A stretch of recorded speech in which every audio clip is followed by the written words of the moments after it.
So thank you everyone for joining today. My name is Fiona Lyon, and I'm representing the Executive Committee of the Urban Design Panel. And I'm excited to introduce our panel. So the presentation today is TriMet's Reimagine Public Safety and Security on Transit. And we are joined by John Gardner with TriMet, who was recently promoted to our Chief Inclusion, Diversity, Equity, and Accessibility Officer, also called the IDEA Officer. And we are also welcomed by Amparo Agosto, who is also with TriMet as a senior coordinator in the Community Engagement Program. So a quick note about our panel. The Urban Design Panel is sponsored jointly by the American Institute of Architects, the American Planning Association, and the American Society of Landscape Architects. It's composed of professionals from the three organizations with a shared interest in urban design. The AIA previously hosted this event in person in the Center for Architecture in Portland, but now generously offers us a Zoom until further notice. In addition to the monthly email announcement, our panel presentations can be found, a recording of them, on the AIA Oregon event calendar, as well as the weekly Thursdays at 3 newsletter. Just a reminder, participation in this event does make you a panel member, and we encourage you to sign up for information about future presentations. When you register for any UDP presentations, you will be included in upcoming invitations as well. And we also encourage any interesting topics that you might want to share with us to be sent to Adrian Morris, and I will share Adrian's email in the chat box. For a recording of these, they are saved as a Vimeo file on our website. Today's presentation will be about 30 minutes long, and we'll follow that with Q&A. For run of show for the Q of A, if you wouldn't mind just putting your question in the chat box, and we will pose them to our presenters. So with that, I will go ahead and welcome John and Amparo. I'm not sure if Amparo's joined us yet, but I think John can start talking about the process that he's been working on, and big welcome to him. And I am going to go ahead and share my slides. So, John, take it away. All right. Thank you, Fiona. Again, my name is John Gardner. And so go ahead and go to the next slide. So we have a lot to share with you today. I'm going to provide sort of a TriMet at a glance for those of you who are not TriMet experts. Then just a little bit of perspective on our Department of Transit Equity, Inclusion, and Community Affairs, which manage the Reimagine project. And then actually the Reimagine project itself, and then where we're at in project next steps. And then, as Fiona said, we'll take questions at the end. Okay, so next slide. So I never have a sense of how many folks really know TriMet, and obviously you guys are a group of planner, designer, architects, so I bet you have a better sense of some of the things we do than I do. But I think for the Reimagine conversation, it's important to understand the scale of TriMet and how sort of reimagining safety and security would be affected by the scale. Next slide. So, this is actually a little out of date because we haven't added the updated census, but it's still true that we serve over 1.5 million folks across the 3-county area. That's about 500 square miles. We do so across 142 MAX platforms, 85 bus lines every morning. About 5 a.m., 700 buses roll out of our 4 different garages. We have 60 park and ride facilities. We do transit through obviously the light rail, our WES, our paratransit, and our bus operations. And for our paratransit, we also do some partnerships with local cabs for paratransit as well. So it's a pretty robust group of different mobile services across, again, 3 counties. About 22 hours a day do we operate. Next slide. When it comes to our people, we have a really awesome team. We have Sam Dessou Jr., who's our new general manager. One of the exciting things about TriMet is we are a majority women and men of color-led board. I think we're the most diverse board in the state of Oregon for public agencies. Our executive team is a majority of women and men of color. And our staff, as the last time we checked, our staff as employees are actually more diverse than the city of Portland just for comparison. And we're always hiring, so if you know someone, send them our way. Next slide. So when it comes to our riders, we're comparing and contrasting. Hopefully folks have a sense of how TriMet and all public transit has been affected over the pandemic. So just a snapshot, in 2019, at the end of that fiscal year, we provided 96 million rides. We're hoping, based on most recent data, that by the end of this last fiscal year, we'll be around 50 million, a little bit above 50 million. And to be fair, we just got back to 1 million rides a week about 3 months ago. So the good news is that we rebounded from getting down to losing about 70% of our ridership. And now we're a little more than half as we, like many other transit properties, sort of regain and have riders return to work. 37% of all the trips on TriMet were taken by people of color, and 40% of trips on MAX were people of color. I think in the past, people were confused and thought maybe people of color were not using the MAX. We do a ton to understand our ridership, a lot of on-board surveys, a lot of online surveys. So we do have a sense of how many are transit dependent, how many are choice riders, sort of income levels, and then demographics and even languages spoken. So we take this as a point of pride, and it's how we sort of customize our services. Next slide. So my department, in terms of what we're focused on, it's been exciting to grow it over the last few years. We oversee everything from our Title VI and Civil Rights program to our minority contracting and our DBE program efforts, our community affairs. These are the folks that support our large infrastructure projects and our community engagement, our language access plan, and our fare subsidies. So, of course, we were really excited to be given the chance to sort of lead the effort to reimagine public safety and security, but that's where this is housed. Just a few other things we've been working on lately as the Royal We of TriMet. Next slide. Is we've recently released a climate action plan. We've been doing many things over the last few years to sort of make ourselves a more thoughtful and sustainable provider. And now all that's canonized in an actual action plan, which is like 25 pages, so go to the website. But some of the things that are pretty cool is we have transitioned our diesel to renewable R99 diesel, which I think has reduced our carbon footprint just in this last year by 50%. So we're already seeing, and maybe it's 60%, but we're already seeing a return on the investment and just to pivot to be more conscientious and sustainable. And so we have a ton of different actions, but I just wanted to make folks aware of that. And that's probably in itself worth a future conversation.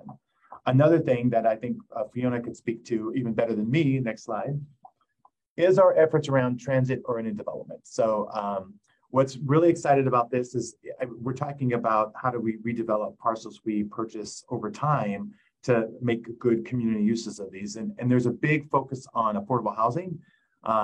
And a lot of people don't know, but even though we don't develop properties, we do have rules around how those properties are developed. And over the last 5 to 6 years, a lot of those properties have been developed to support affordable housing goals. And I would be willing to say we're probably the third largest contributor to the increase in affordable housing in the region. And we're a transit provider or a mobility agency. So I'm just really excited about the work Fiona and that team is doing. Next slide. Another thing that sometimes comes out is the cost of public transit. And we feel really good about our fare affordability. We actually haven't raised fares in 10 years. And in the last few years, we started a low-income fare program where it provides a 72% discount off the cost of fares, and already 44,000 people have registered for that. We give away about $2 million in free fare grants to community-based organizations and nonprofits every year. And through state transportation funds, we started a high school program for 15 of the region's school districts, as well as this summer, we're piloting a summer fare program, providing free passes for the months of June, July, and August for those same school districts. So we're constantly trying to do things around making sure we have fare affordability. Next slide. So one of the reasons I came to TriMet about almost 7 years ago was its sort of regional leading investment in infrastructure when it comes to equity. I think hopefully those of you who've done work on TriMet projects understand we value utilization for minority and women-owned and disadvantaged businesses, but also we want to make sure that the workforce of the contractors and the partners that come on are also diverse. I think folks are well aware of the Portland-Milwaukee Orange Line, the Tillicum Bridge, Division Transit, which is the largest award to a minority firm in the state of Oregon's history, and what we're trying to do with Better Ed. And we have a lot of potential opportunities coming down the pike where we can hopefully continue making these investments and working with other public owners to make sure that all of this work is fair and equitable in how it's rolled out. So that's sort of the universe that me and my team live in, and we're sort of just touching upon some of the projects TriMet's been working towards. And that's kind of where we were at back in 2020 when the Reimagine opportunity occurred. So next slide. So it sounds like I might be able to do the whole presentation, so I apologize. I'll try to take a breath here and there.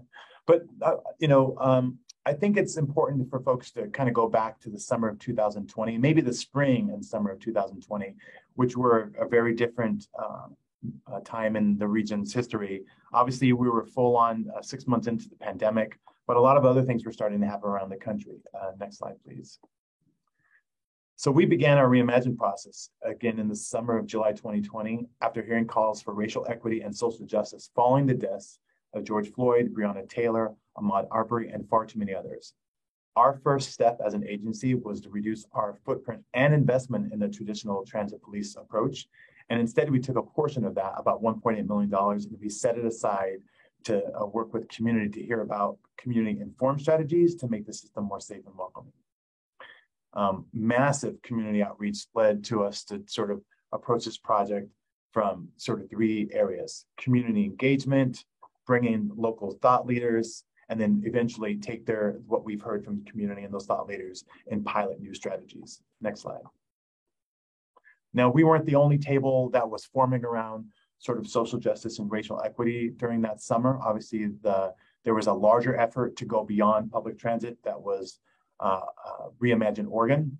And there's also the governor facilitated a table for their Racial Justice Council. So we were not operating in a vacuum, but we're all faced with trying to engage folks during a pandemic, during community protests, and obviously during forest fires for those of you who are in the region. Now, our approach was sort of a little bit more clinical. Next slide.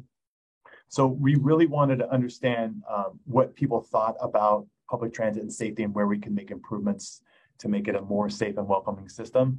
But we designed this project through leveraging information from our equity lens. So we did it in partnership with a coalition of communities of color. And we also didn't just focus on what was happening in the Portland metro region. We actually looked across the country and researched what other transit agencies were doing to sort of meet the spirit of this change. And we actually gave our system data over to Portland State to look at crime on our system and have sort of a third-party analysis to help us find out what was happening and maybe how we can sort of move beyond it. But at the heart of this project was community engagement and community feedback. Next slide. And so hopefully some of you actually on this call participated in the tons of outreach and survey work we did a few years ago to really inform what we would be doing next when it comes to public safety. And we got a ton of feedback back as a result. Next slide. So through the outreach of our partners, we received 13,000 surveys. And this is, folks had a lot going on, and you all know it's hard to engage folks in the summer. But in the months of August and September of that year, we received over 13,000 responses, 700 of which were in non-English responses. A lot of those were gathered through one-on-one phone interviews, other language, social media approaches, and then just focus groups, which in that category, we had over 271 people across 31 focus groups. We really started understanding the power of social media when it came to these kinds of questions. We also used traditional media, but this was some of the largest feedback we received from any outreach effort ever. So we've been able to build upon that. But none of this would have been possible without a lot of community help. Next slide, please.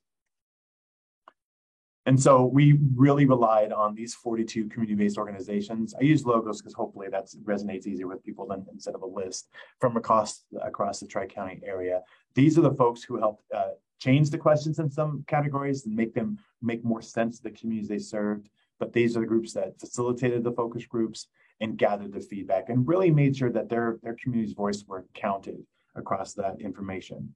And it certainly, we continue to use those partners and partner with them to kind of move this work forward. So what did we hear in some of the surveys?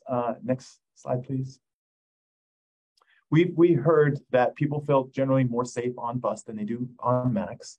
73% felt safe as opposed to 60% on MAX. People felt that reasons for feeling safe are good lighting, the presence of other riders. security cameras and TriMet staff. Sometimes the reason for feeling unsafe are other riders and the lack of TriMet staff, and sometimes the presence of transit police. In general, what we heard was that 7 in 10 riders felt welcome on TriMet, but those who felt less safe and less welcome tended to be people of color, people living with a disability, or females. And what made people feel most safe and what people wanted to see us invest in were more on-street customer service staff and more unarmed security.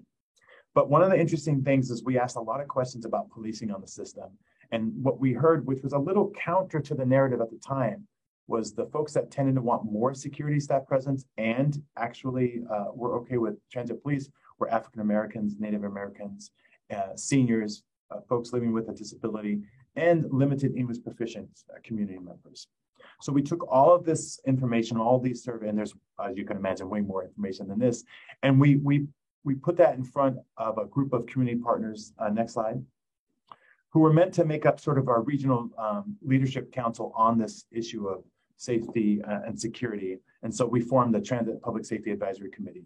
Hopefully you recognize some of those groups. We had good representation from the behavioral health community, the cultural specific service provider community, the houseless community, the youth community, some national experts on safety, and even a former transit police chief participated. And these folks dug into the work. Next slide. So in total, we had 16 members. We met across 4 weeks with 7 meetings, about 14 hours in meetings. All of this, of course, is online. And if you want to watch the meetings, we still have YouTube videos of them. And we provided them with about 500 pages of research, information, survey results. And it really helped them wrap their head around sort of what it could look like for TriMet to do public safety and security a little bit different moving forward. Next slide. What we ultimately had to do was bring them back to the question of where should we be investing our resources and spending our time.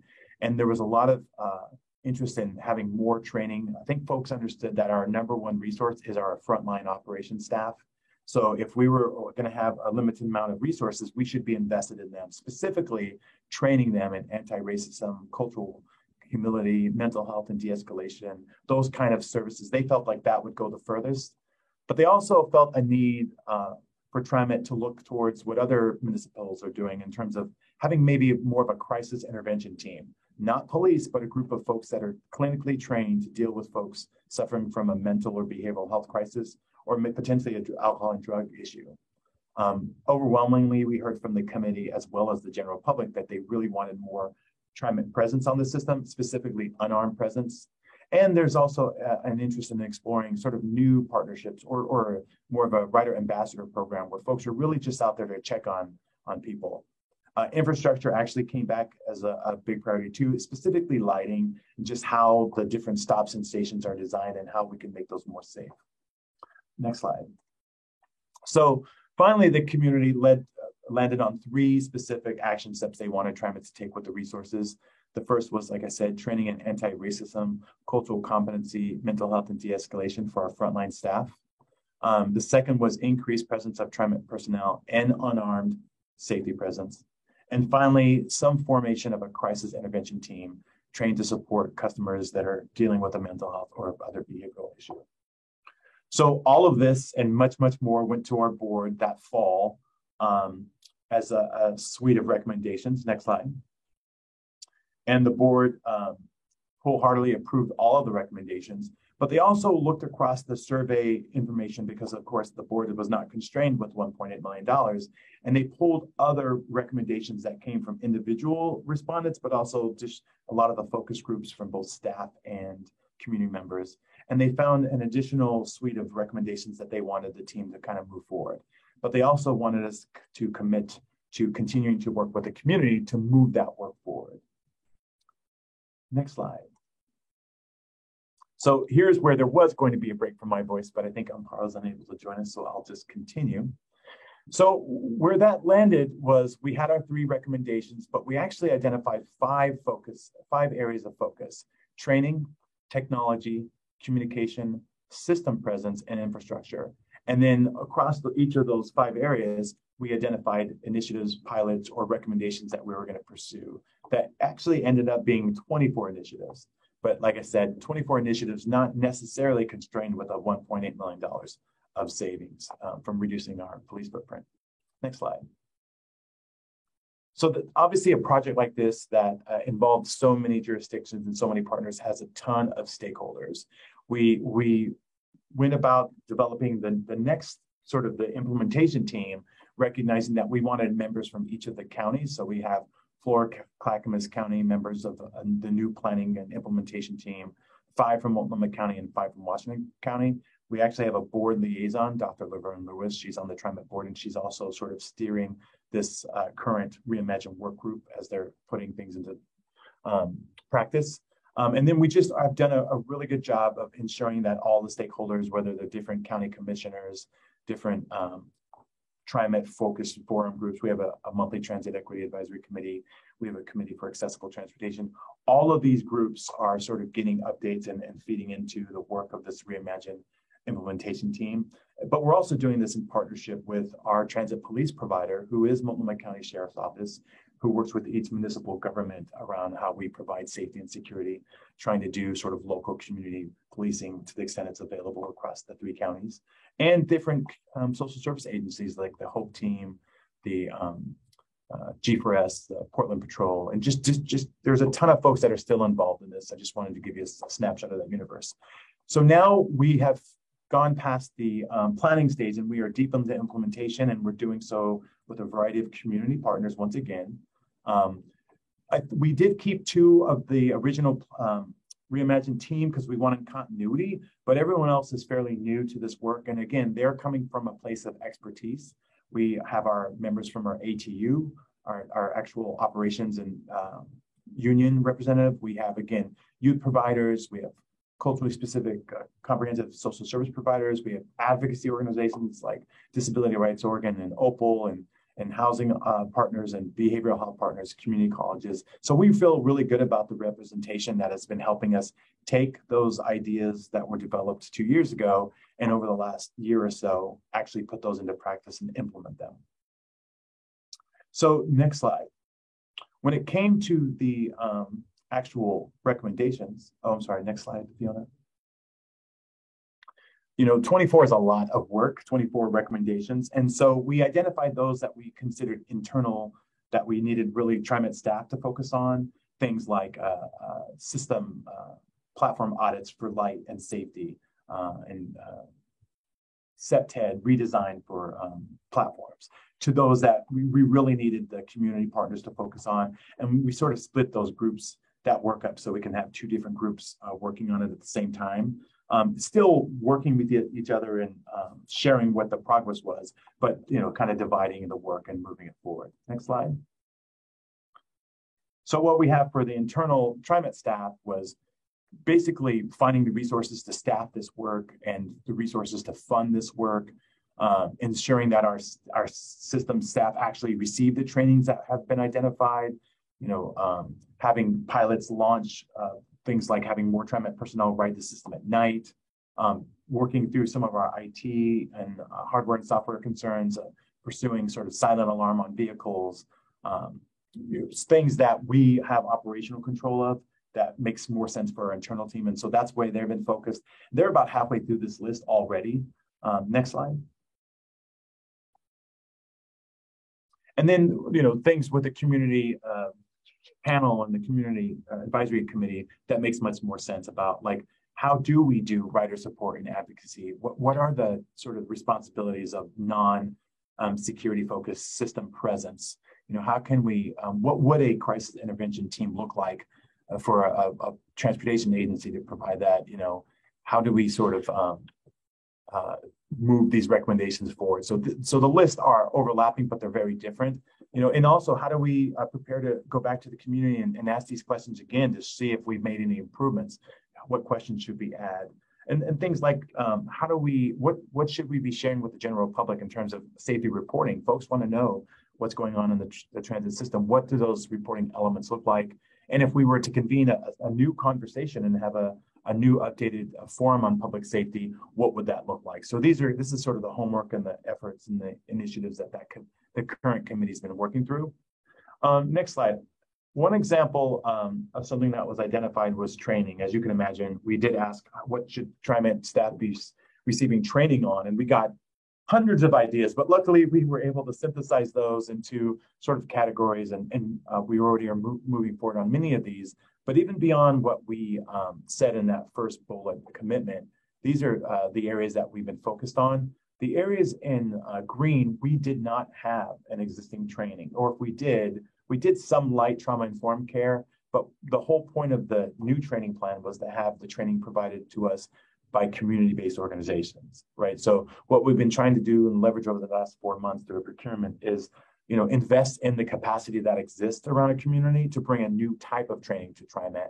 And these are the categories that we're either going to reinforce those trainings in blue we have, but we want to sort of update them with community support, or offer brand new, and those are the trainings in green. Even something like, how do you help our frontline staff make resource referrals for people in crisis on the system, which we've actually been able to do through another accomplishment that the Reimagine project brought to us, and that's the next slide. And that is system presence in the form of a safety response team. And this is 24 individuals, soon to be doubled into 48 individuals, really on the system just to engage riders, making sure folks know where they're going and that they're doing okay. They're not security, they're not clinical social workers, although many of them have a social work background. But they're really just there to check on folks, provide basic staples, like they actually have like granola bars and blankets. They provide referrals to housing agencies, and they can call for more help if needed, but it's really sort of a non-security presence on the system. And we've got a ton of feedback, and generally a lot of folks really appreciate it. So right now we're sort of in the middle of implementing the recommendations. We think we'll probably be finished by next spring. And then we're gonna re-survey the region to get a sense of how are we doing now. Next slide. Like I said, there are 14 hours of video. We recorded all of our Reimagine conversations with community. We had a facilitator that walked us through that. So you can really see, for those of you who are really interested, sort of the materials we created and presented, all of our survey results. We had 21 survey questions. So if you want to dive deep onto that, you can get a lot more information, and just the video of all the meetings and the conversations, even to the point where the committee made their recommendations to move forward. So we are doing the same thing with our current committee. All of our meetings are open meetings, virtual meetings. So if folks want to participate, we actually have a Reimagine meeting tonight, this evening at 4:30 to 6 o'clock, where we're going to be talking about rider ambassadors and quarterly reporting. So we feel really good about where we're at right now. Next slide. Oh, look at that. Go ahead with the next slide. So where we're at in terms of next steps is, like I said, we're hopefully landing our plan on a quarterly report. We've been asking the community to give us the elements that their organizations and communities would like to see. We are researching, when it comes to our crisis team, we're researching what's happening with the Portland street response. And I think we're going to be moving towards that type of effort.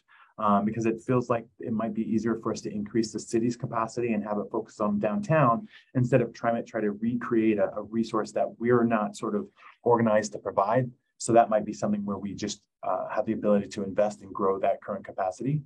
And like I said earlier, right now we're planning for a spring Reimagine survey update. So we'll be asking all of the questions we asked back in the summer of 2020 with some new ones that this current Public Safety Advisory Committee will give to us. And then we're going to be developing a full project report for the TriMet for our TriMet board for a fall briefing, just to give them a whole sense of where we're at. We present it obviously every 6 months to the board, so we're due for that again to really get a sense of sharing how far we've come and what work's still ahead of us. But we're really excited to tell that story. And speaking of which, this is a lot of information, and I probably went through it too quickly. But next slide. I'm totally excited to answer any questions you may have, or go back to any slides if there are questions about that. But that's a little bit of a background about the Reimagine initiative and where we're at and where we're going. So thank you very much. Thank you for that, John. It was a great overview, really important work. Yeah, I think we were really interested in having you come to the urban design panel, because I think in so many ways it's very similar to urban design. There's, both sort of physical changes that shape urban design and that shape equity and being welcome. But there's also a lot of, social, softer things that create that healthy space. I guess we'll pop into questions. First question we have is from David. It says, thank you for focusing on targeted training and safety. My son attends Lincoln High School and has used TriMet to get to school for years. He and his friends happily roam all around the city on transit and don't even ask to borrow the car. Outreach to youth is the future. Thank you, David. Getting kids started on transit young and making sure that it is a safe space for, children under 18 and that they can do it independently. Very important. No, my son is of driving age as well, and he's not in a hurry because he has a TriMet kid. He's incredibly used to navigating the system. Good news, bad news, right? It's like yep. But anyway, that 1-2 punch of sort of that it's safe for them to be there, and that early acclimation to the use of transit. Just wanted to start on a positive note, John. Thank you. I have a question, which is just, I think I've always viewed TriMet as a regional leader in terms of equity and diversity and kind of what we're doing as an agency. But I think we're also, a national leader. And so I'm just curious, what sorts of platforms or engagement do you have with other big transit agencies? I know, New York City, and there's a lot of other agencies that are facing kind of similar questions and trying to navigate this process, I'm sure, as well. How do you kind of exchange ideas? Yeah, so a great question. So I think for every major division at TriMet, we have connection to affinity groups where we definitely have, so we connect to all the Title VI programs across the country. There's like 300 folks that meet all the time about are you dealing with this, or how do you support this? There's a lot of analytical work when it comes to that. I know our safety division is working with other safety divisions, and unfortunately, but fortunately, we're not alone in what's happening with our region and what's happening to our cities and to the public transit system when it comes to safety and security. This is happening all around the country. And so we're leaning in and learning from those other organizations. We tend to index ourselves, I think, with this group called the West Coast 11. And these are the 11 sort of most close in size to the TriMet system. Obviously, LA Metro is much bigger than us, but they're on that list. Denver, San Diego, Sacramento, King County. So we are working with them all the time around multiple issues. And I didn't really touch upon it, but we do have a CEPTED project, or sort of a crime prevention through environmental design. So how can we make our platforms more safe and feel and look more safe? And we're bringing in national expertise from that based on what we heard from other transit agencies that might be a little bit bigger. So they were potentially those canary in the coal mine in terms of what was happening in their system that's happening here. So, supporting houseless riders, supporting just crisis on the system. It's not unique to Portland, and it's not unique to TriMet. So there are probably weekly conversations with peer groups across every major division at TriMet happening. Thank you, Jim. All right, questions. I've got a whole string of questions, so I can keep filling them in as people want to pop in the chat. In the absence of that, could we maybe hear a little bit more from both John and Fiona about how urban design around transit can do a much better job of making everybody feel safer?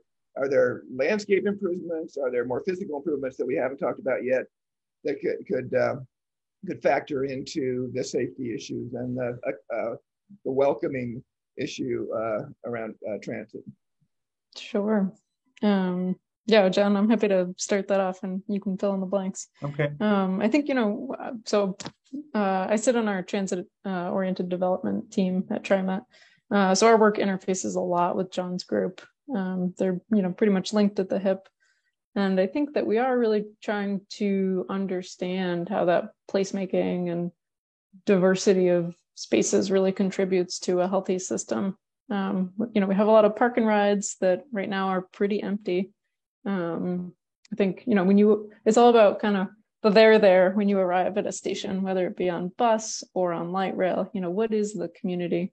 Are there things to do? Are there, you know, eyes, you know, on the site?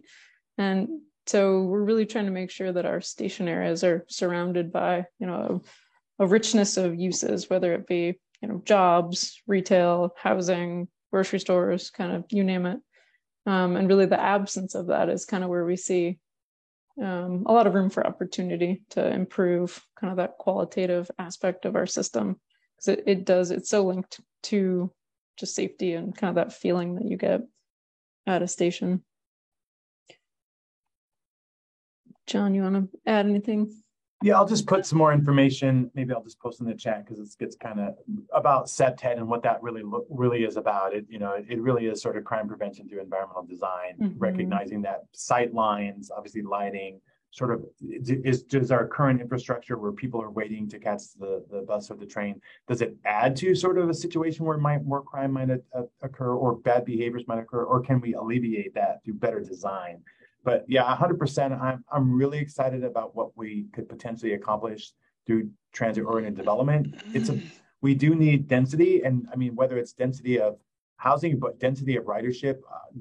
As our ridership has gone down, more potentially non-destination riders or folks that are not necessarily looking to go to something positive are on the system, and we don't have the normal ridership that kind of just sways bad behavior choices. You know, if you have a full bus or train, you know, generally people are that's a lot of eyes and a lot of voices to kind of help manage expectations on that commute.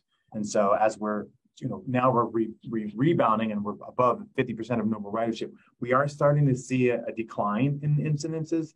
But I mean, I think as long as our region has security challenges, I think we're going to continue to have security and safety challenges as well.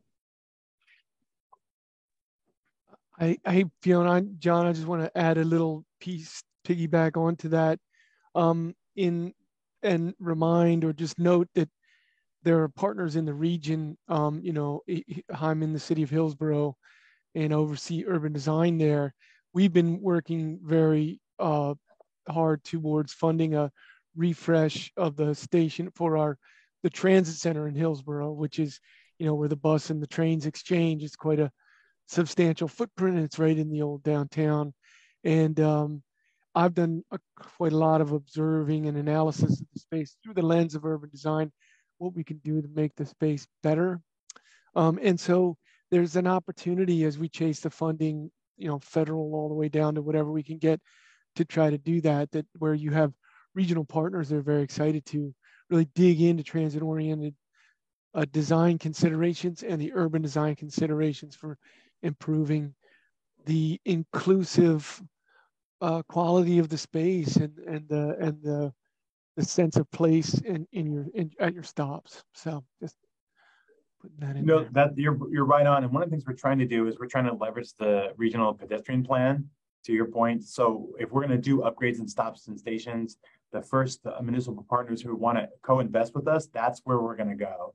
So I've heard Hillsborough many times. So you guys are right there, right? Because it's everybody's opportunity. I mean, we are doing some stuff to sort of redesign some of our pole stops that are not most helpful for ADA and other issues and coverage when the elements. But yeah, I think you're going to see a ton more of TriMet staff reaching out to municipal partners about, hey, can we improve this station? Can we improve this sidewalk? Can we add more lighting? And because some of those things are not in our control, but they're really, if we partner with the jurisdiction, and no one generally has the money, but if we co-invest, maybe we can move some of the stuff quicker. Yeah, so in kind of our economic development group, knowing the developers or the players, knowing where we have money to invest in urban spaces, my friends in transportation planning within our planning department, we've been working very closely together, urban design, transportation, to chase about 12 million in federal funding. We're still chasing the tail of that.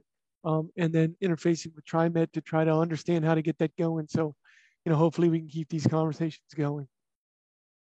Plus Fiona's in charge, right, Fiona? So just go to her. Yeah, I know. All right.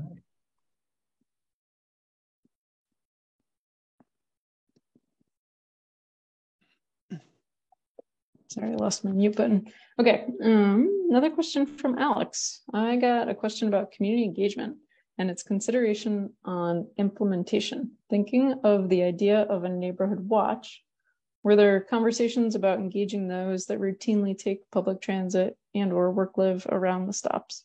Could the power of community ownership be activated or coordinated with TriMet safety officials with the goals that you are pursuing?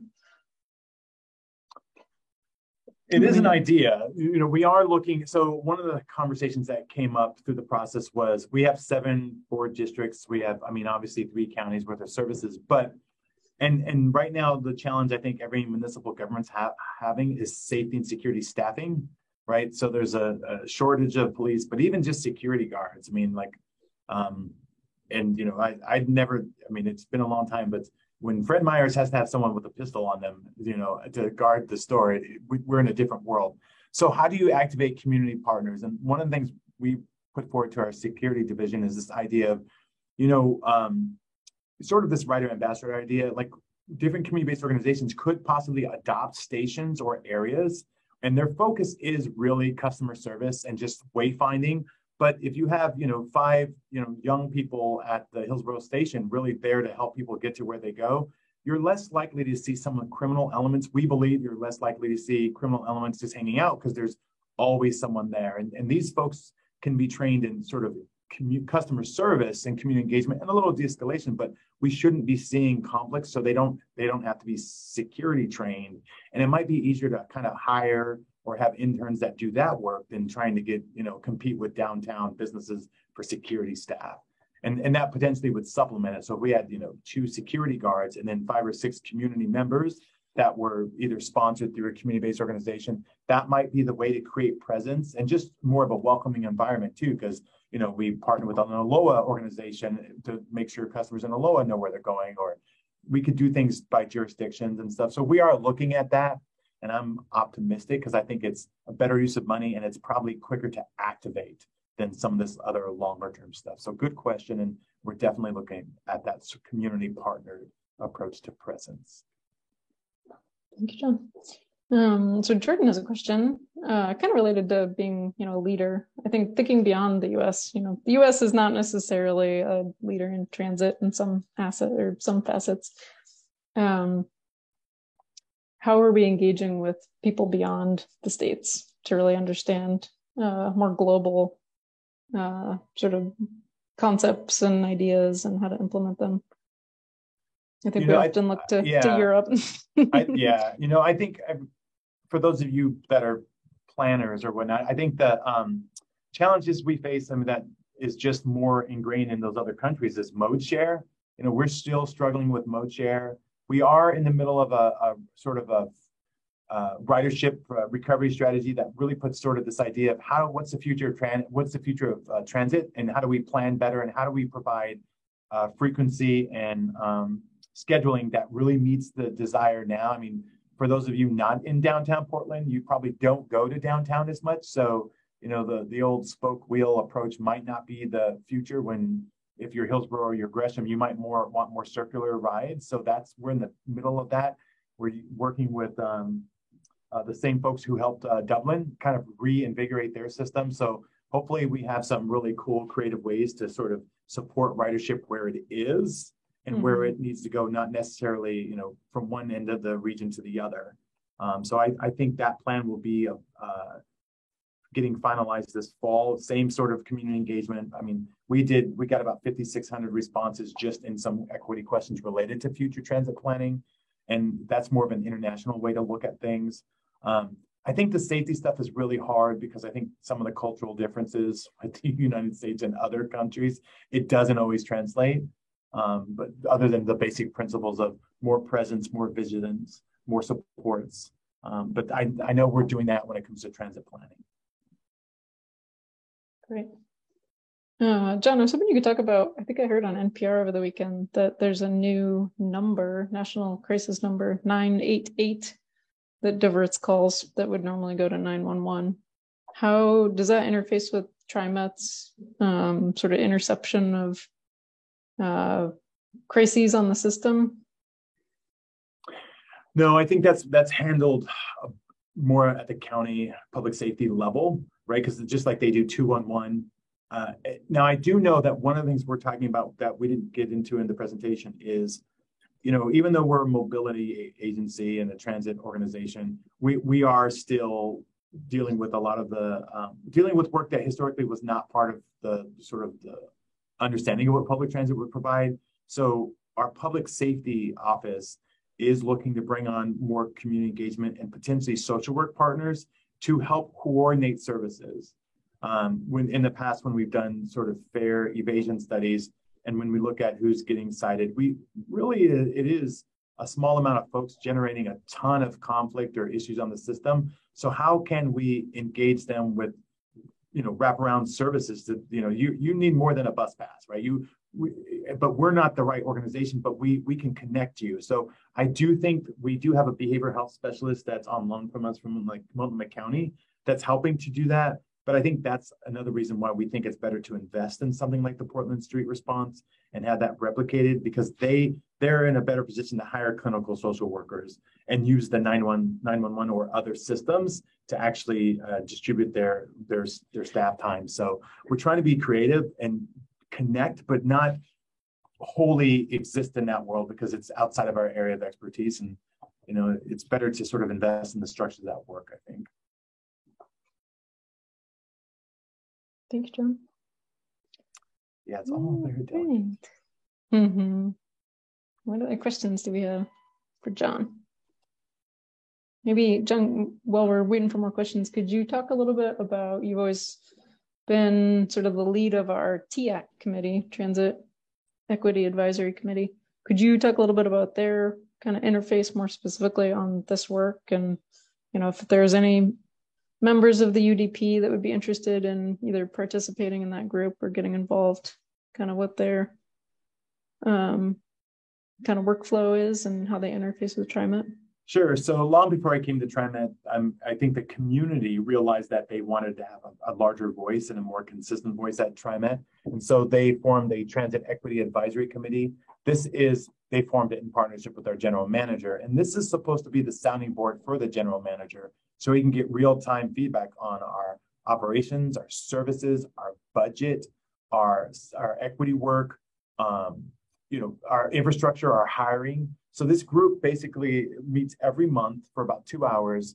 Just like those other community logos, we have a really good representation from across the Tri-County area, both from community-based organizations, from advocacy organizations, really just asking the tough questions, but also helping us sort of develop different strategies. So our service plan always goes to this group.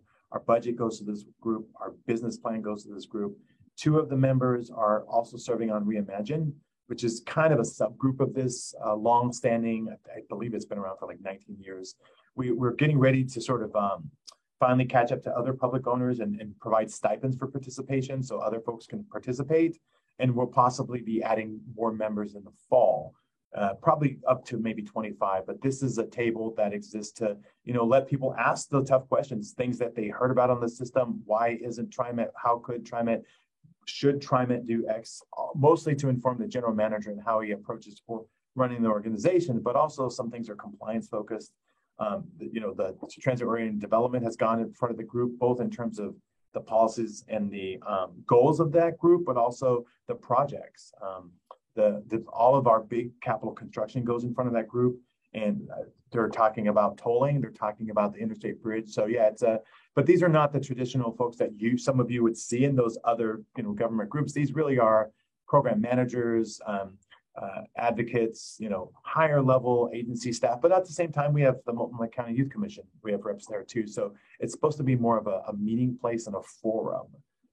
So yeah, that's online, and you can see our next meeting. I believe it's the second Tuesday of every month. So if you're interested, we do have an application process. We ask that folks come, and it's not really just your opinion, it's your community's opinion, but that community could be very broad, right? But we don't want folks to talk about one bus line. We really want them to understand that bus line does feed into a system. So we want some equity in terms of the voices at that table. But yes, if you want to know more about TAC, please go to our TriMet. Awesome. See, we got a couple more. Kareen has a question. Will recruitment consider diversity? If so, will application materials be available in multiple languages? Yes and no. And now I'm speaking to my opinion, not my knowledge, because I'm not HR. I will say this. It's really about the job position, right? So if it's a front, like we're on a mad tear of recruiting for operators, as like many organizations we've had turnover during the last 2 years. So you do need a certain level of functional English, but we are recruiting right now across multiple languages. And one of the things we're talking about is, could we do some work-based English training? Because we know that we have a rich pool of folks from other communities, or that just speak English as a second language. But there is a certain baseline of English that you'll need to understand. But we are currently right now doing a lot of social media recruitment, and I think our top 7 languages across the region.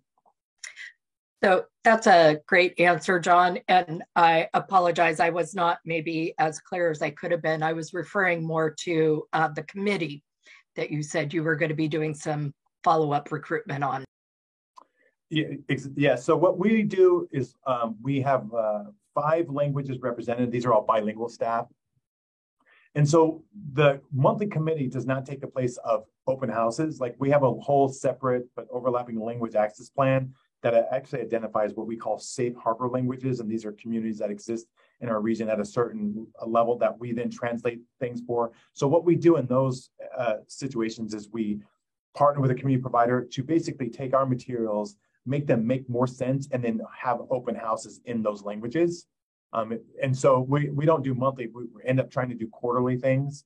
And then that committee or that community will send back a representative. Unfortunately, that at this point is bilingual, so they can participate in real time with any sort of decisions or recommendations back to the agency. And I did want to answer this quick question about the 1.8 million. At the time, that was about 11 officers we removed. And the 1.8 was really just to frame the conversations, because it's sort of like, what's the budget we're working to reimagine with? I can tell you that the 1.8, we have long gone past that. I mean, our Max platform redesign elements are probably going to be more like $10 million just for that. And some of the lighting improvements are probably 1.8 million. And that safety response team is about $3.5 million of, but it was really meant to sort of, give folks a framing for those 3 ideas. But that's why we have 21 steps, not 3.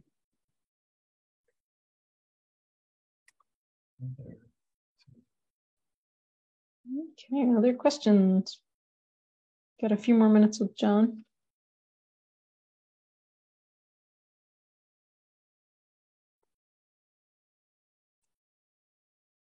Well, here we go. Okay.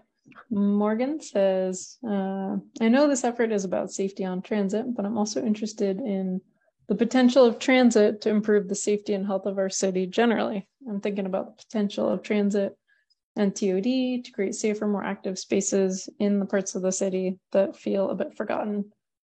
Are there any plans to coordinate development and transit improvements to places like Powell Boulevard, for example?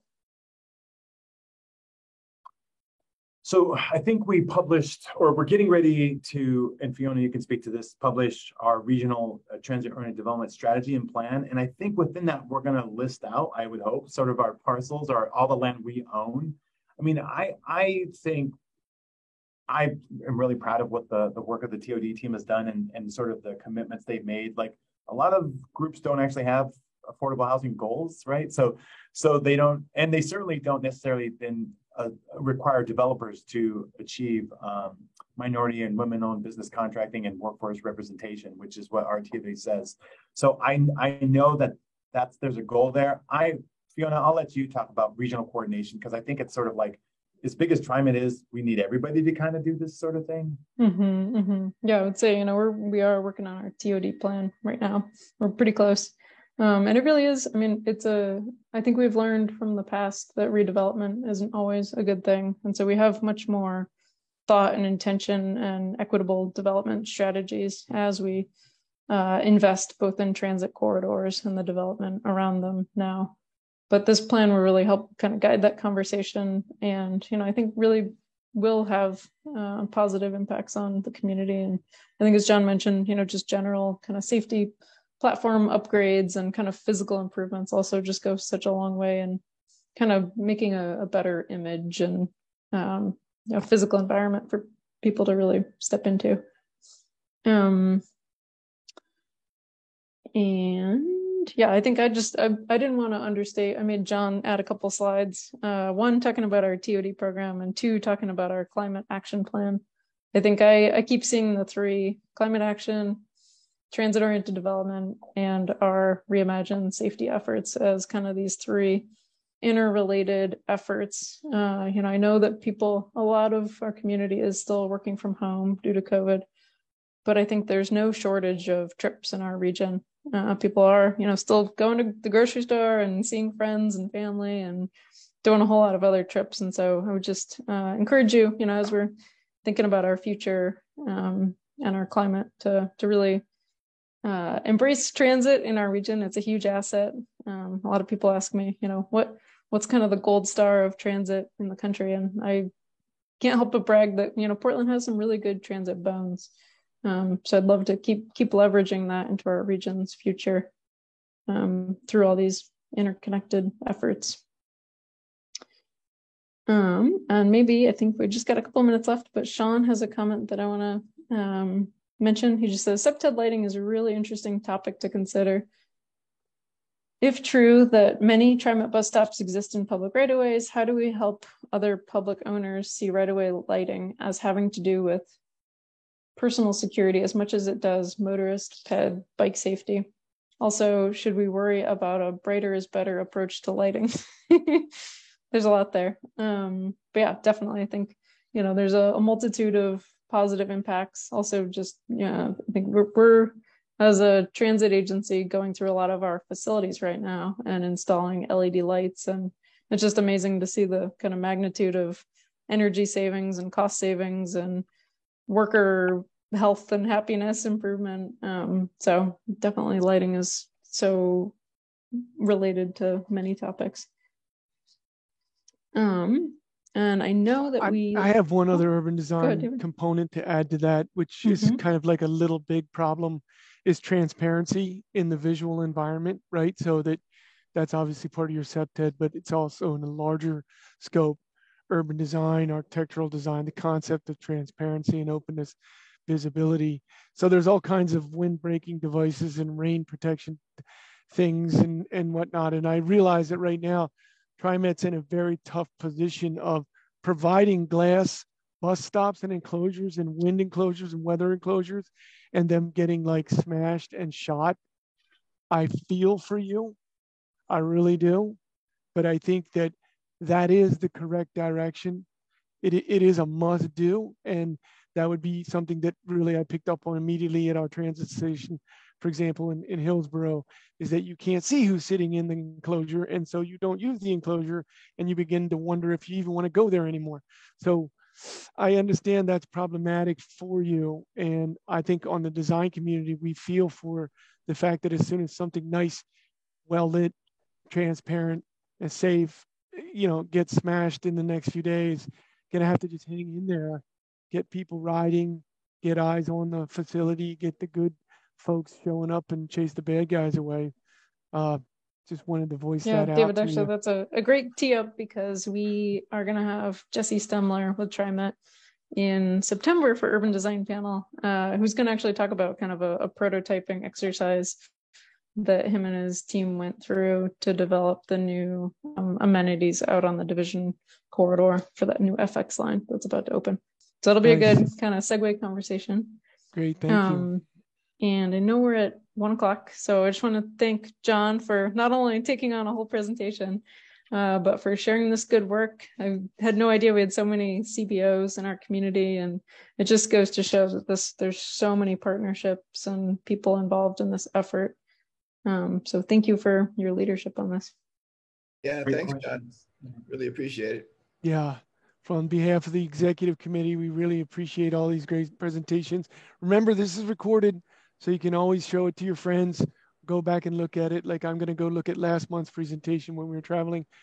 But John, and on behalf of all of our executive committee, we really appreciate your great presentation today. Encourage folks to come back next month. to the Awesome. Urban Design Panel. Yep. Thank you all. Thanks for your attendance. Thank you, John. Take care. Bye-bye. Be well.